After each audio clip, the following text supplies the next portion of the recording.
Agora sim, eu vou entrar nesses 10 mandamentos e vou ver as implicações que ele tem para as nossas vidas. Aqui eu estou me voltando para Deuteronômio 5, que poderia ser também Êxodo 20. Mas eu estou com Deuteronômio porque exatamente é a repetição da lei. É Moisés preparando o povo para herdar a terra. Ele está educando aquele povo. Então vamos lá. O primeiro ponto do mandamento é esse aqui. Antes de passar os mandamentos, ele diz, eu sou o Senhor teu Deus que te tirei do Egito, da casa de servidão. Interessante, irmãos, que antes dele mostrar suas leis, ele lembra a redenção. Impressionante isso. Isso é extremamente significativo. Ele não está falando que as leis são para salvar. Ele está falando que salvou. E agora dá as leis. Repetindo, eu sou o Senhor teu Deus que te tirei do Egito, da casa da servidão. Ele está falando isso para Moisés, mandando Moisés lembrar isso ao povo, para que o povo lembre isso às próximas gerações. Que princípio tem para nós aqui? É fundamental que lembremos aos nossos filhos e às próximas gerações o valor da redenção. Lembrarmos para eles de onde fomos tirados. Por que somos o que somos. E aqui a gente precisa admitir, irmãos, que a gente não tem feito isso. De uma forma generalizada, não. Claro que tem exceções, mas de uma forma geral, não. Nós estamos mais preocupados em mostrar para os nossos filhos nossas conquistas do que mostrar para os nossos filhos a grande conquista de Deus. Estamos mais preocupados em impressionar nossos filhos com as coisas que estamos conquistando com os nossos braços do que mostrar para o nosso filho de onde tiramos, de onde fomos tirados, o que éramos. Contar a história da nossa conversão para eles. Mostrar como Deus nos alcançou. Mostrar o que é ter uma vida sem Ele.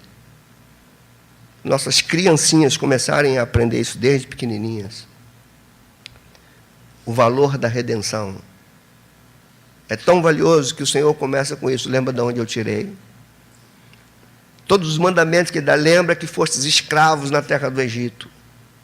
Por que você vai amar o teu próximo? Porque lembra que você foi escravo. Agora você não pode escravizar os outros. Lembrar da redenção. Nossos filhos, a próxima geração, nossas casas. É um exercício simples. Você pode, por exemplo, parar. Os nossos antepassados cristãos, principalmente os cristãos medievais, eles desenvolviam muita espiritualidade contemplativa. E eles imaginavam muito. Alguns dos nossos antepassados medievais, eles liam textos se vendo nos textos. Eles imaginavam-se nos textos.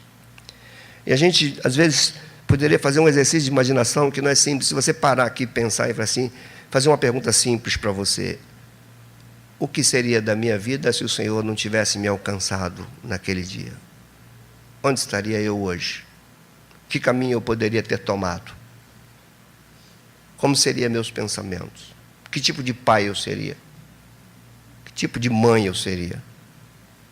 Para que os nossos filhos orem para nós, mesmo que eles vejam valores em nós, eles saibam de onde vêm esses valores, porque eles saibam que se não fosse Deus, nós não seríamos o que somos. Você lembrar da redenção de Israel, tinha que lembrar disso, ele tinha que lembrar. No capítulo 8 de Deuteronômio, ele fala assim, quando vocês entrarem na terra e construírem casas, e prosperarem, e terem seus campos, e plantarem, e colherem, que nunca suba ao coração de vocês dizendo, a minha mão conseguiu isso. Que vocês lembrem de onde saíram e fale para os seus filhos que vocês só têm isso porque foram tirados da escravidão do Egito e quem fez isso foi o Senhor. Lembrar da redenção, irmãos. Cantar a redenção. Falar da redenção. Falar do que Deus fez. Segundo ponto. Ele vai entrar nos mandamentos e a primeira coisa que ele vai falar é sobre a exclusividade dele. Deus não se divide. É Ele só.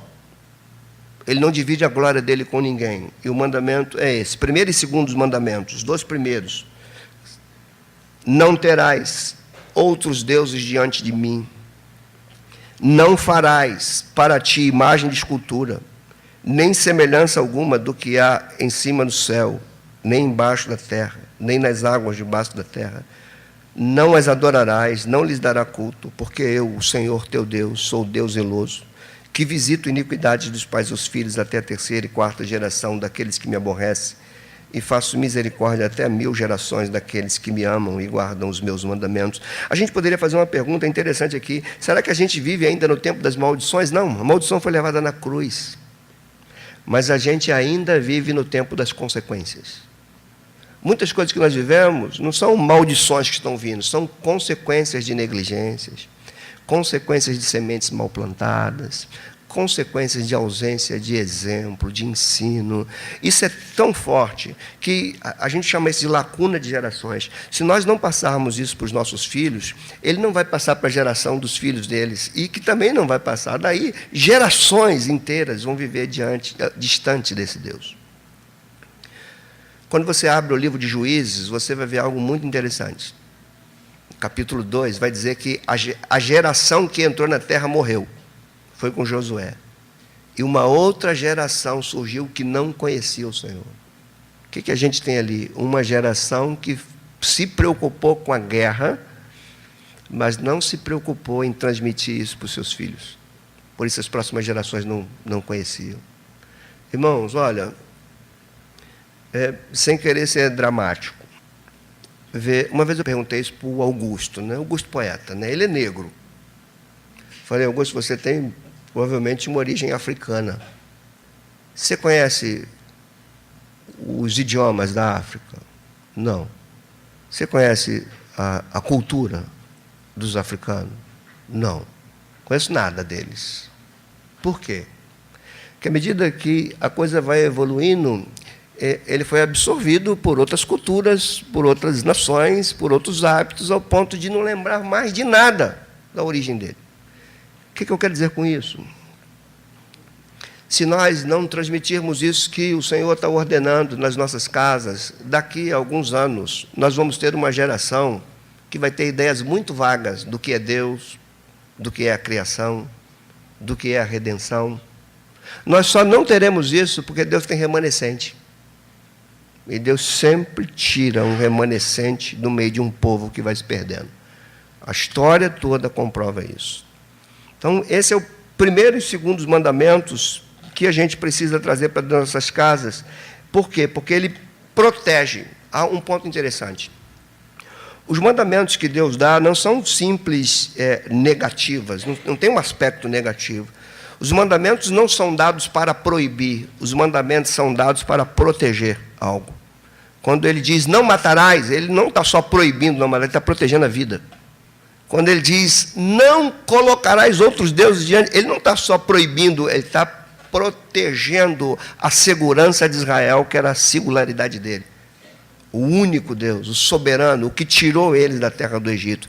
Colocar outros deuses importava ou traria como consequências tirar o único Deus diante dele. Então, era um mandamento que protegia o povo, e não simplesmente que proibia o povo, ele protegia o povo. Tirar ou colocar outros deuses era o mesmo que tirar o único Deus, e ao tirar o único Deus, eles iam sucumbir. Então, por isso, irmãos, o equívoco teológico de achar que a graça de Deus só existe no Novo Testamento. Os 10 mandamentos é uma prova da graça de Deus. Porque ele está dando um bem que eles não mereciam. Ele está dando seus preceitos, seus valores. Ele está ensinando, esse é o caminho, andai nele. É um ato de amor, não é um ato de tirania. É um ato de amor, é um ato de quem ama.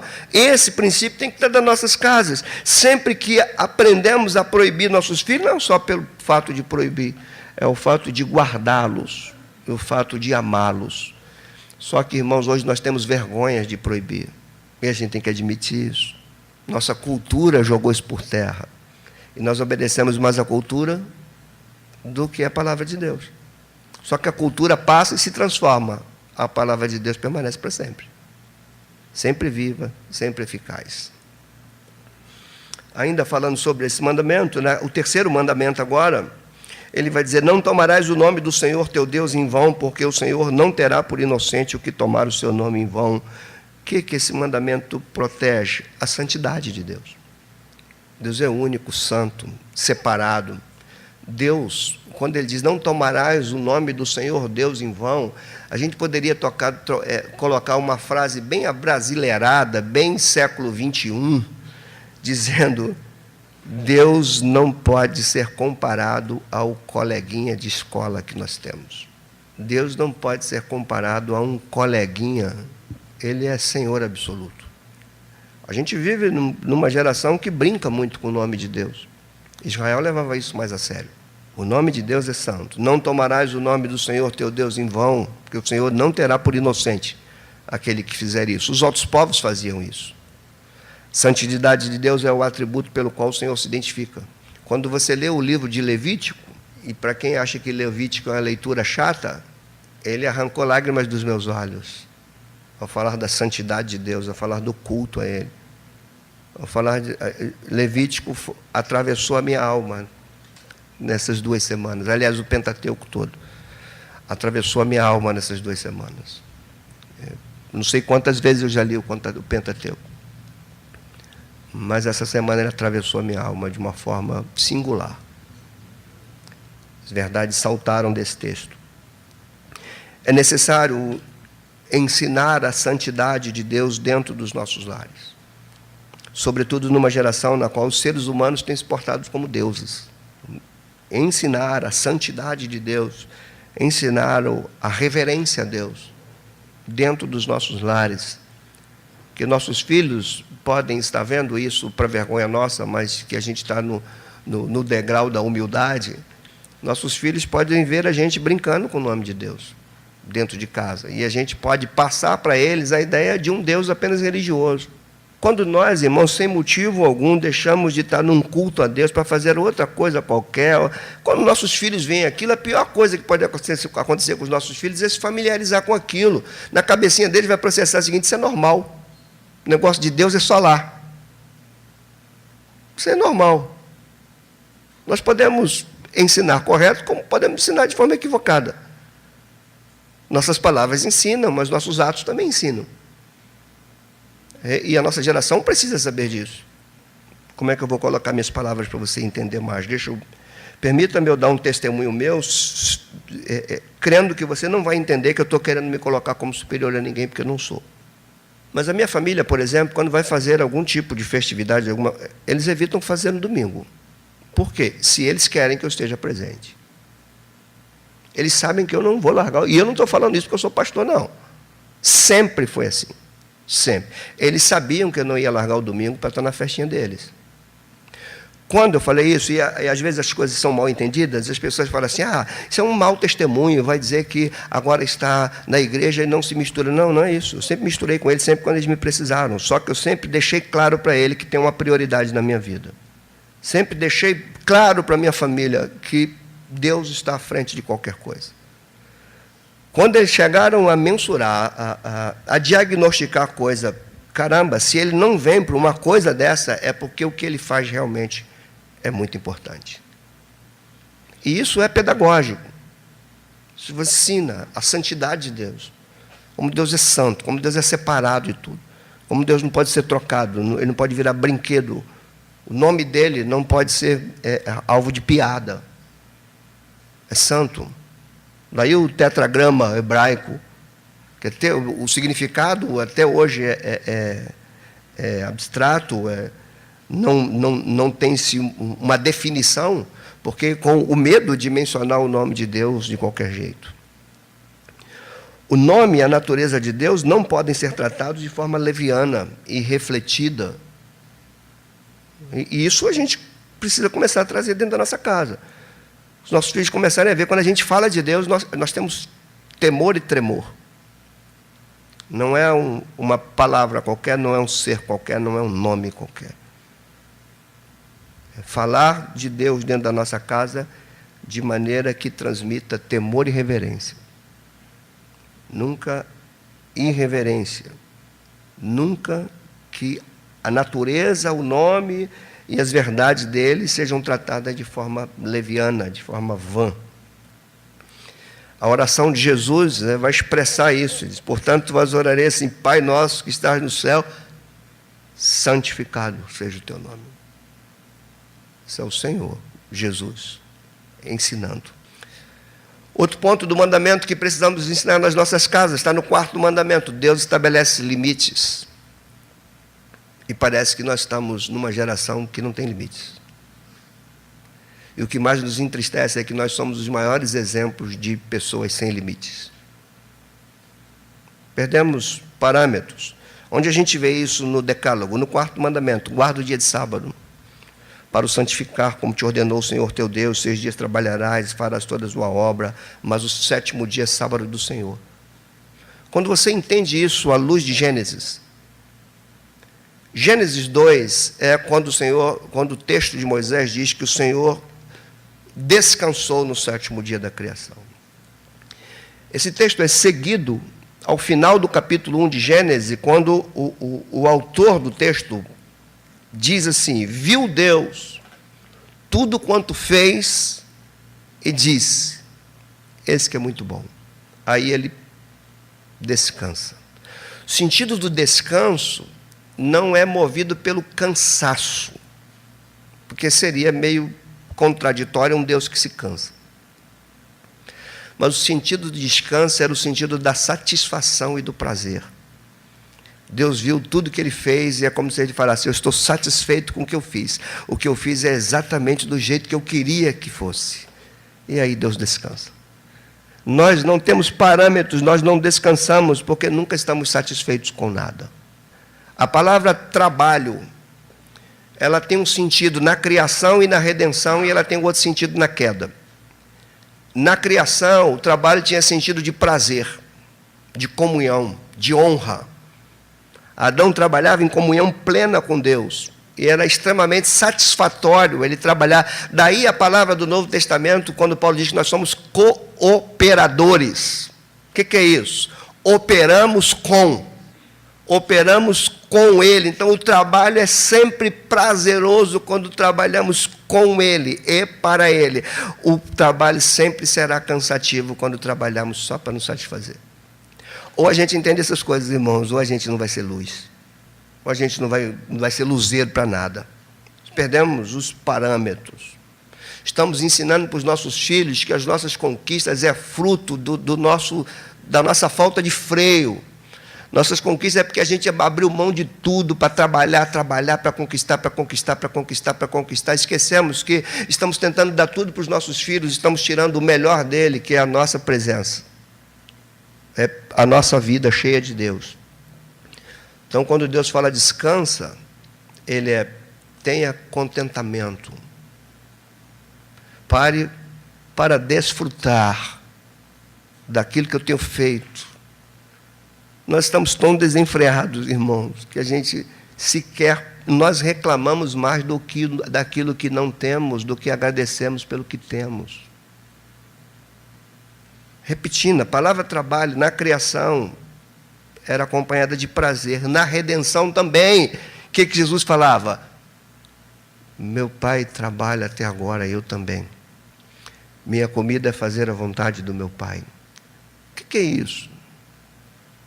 O prazer do trabalho com. O Pai não tem me deixado só, porque eu faço sempre o que lhe agrada. É o prazer do trabalho com. O trabalho na queda é o trabalho sem Deus, trabalho pela força do homem. É quando o homem acha que vai se satisfazer quanto mais ele produzir por si mesmo. Aí ele vai se cansando, morrendo. Aí você pega salmos, como o Salmo 149, por exemplo, que diz que tolo é aquele que... Ele diz que o homem é tão tolo que ele pensa que vai conquistar tudo, chega e coloca nome nas coisas como se aquilo fosse eterno, e ele sabe que um dia ele vai embora e tudo fica. Então, quando ele diz, guarda o dia do sábado, trabalhem, produzam, tenham prazer no que fazer, mas pare para desfrutar, pare para olhar para o lado, para olhar para trás, para olhar o que Deus tem feito na tua vida. Se nós parássemos para fazer isso, irmãos, nós murmuraríamos menos do que hoje nós temos feito. Ainda sobre esse mandamento, ele é um mandamento que preserva o bem-estar humano. Interessante, né? Porque a queda fez a gente entender os mandamentos de Deus de forma equivocada. Nós pensamos que é uma série de proibições. Nós não conseguimos ver o amor de Deus e a graça de Deus dos mandamentos.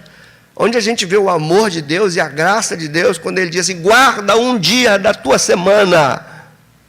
Onde a gente vê o amor dele? Está preservando o bem-estar humano. A vida é o dom maior de Deus. Está preservando o ser humano. Ele livra o homem da ganância, livra o homem da autodependência, de depender de si mesmo. Porque nós nos enganamos, irmãos. Nós temos um discurso que Deus, mas na verdade está confiando no nosso braço, na nossa força, até que as circunstâncias se encarregam de nos parar. Aí você vai dar testemunho, como talvez você já tenha dito, olha, nunca me faltou nada. Deus sempre me supriu, mesmo quando eu estava sem trabalhar. Como eu já vi muitas vezes isso. Mas quando está trabalhando, aí pensa que é teu braço que vai suprir sempre. Por isso que é muito comum alguém orar pelo trabalho, depois usar o trabalho para justificar sua ausência. Ou a gente aprende, ou a gente volta para o fim da fila. Um mandamento que ensina sobre o princípio da satisfação, do reconhecimento da providência de Deus. Israel teria que ter isso em mente. Esse é um mandamento, irmãos, que ele atravessa toda a Bíblia. Você vai ver isso no Pentateuco, você vai ver isso no livro de Josué, você vai ver isso no livro dos Reis, você vai ver os profetas falando sobre isso, você vai ver os salmos falando sobre isso. Há um dia, há um sabá, há um dia de descanso, há um dia de satisfação, e essa satisfação é junto com Deus, na presença dEle. E esse sábado nosso poderia ser chamado de domingo, que é o dia que a prioridade é dEle, para Ele. Domingo não é meu dever, domingo é meu direito. Quando a gente começar a ensinar isso para os nossos filhos, mas nossos filhos estão vendo em nós mesmo, que o domingo para nós é cansaço. Estão vendo em nós isso. Coisas que nós estamos errando e que precisamos, então, admitir. Enquanto igreja, enquanto em pessoas individualmente falando, quando os nossos filhos, por que você não... Meu pai não foi para o culto porque ele trabalha muito e está cansado. E teu filho, você vai ver que você está sempre cansado. Sempre cansado. Porque você não está ensinando para ele que teu descanso é no Senhor. Aqueles que esperam no Senhor renovam suas forças. Bonito falar, né? Viver e ensinar isso para os nossos filhos. Deixar os nossos filhos entenderem que estar domingo aqui não é dever nosso, é direito nosso. É um direito que teu pai tem.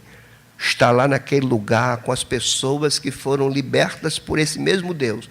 É um direito que eu tenho. Por que você vai, papai, para a igreja? Porque papai trabalhou de segunda a sábado. Papai está cansado, papai teve que lidar com injustiça no trabalho, com perseguição, com luta, com ônibus cheio, com trânsito pesado. Agora é um direito meu estar ali, cantar louvores para Ele, derramar minhas lágrimas diante dEle, ajoelhar diante dEle, agradecer a Ele, ser renovado nele. É um direito.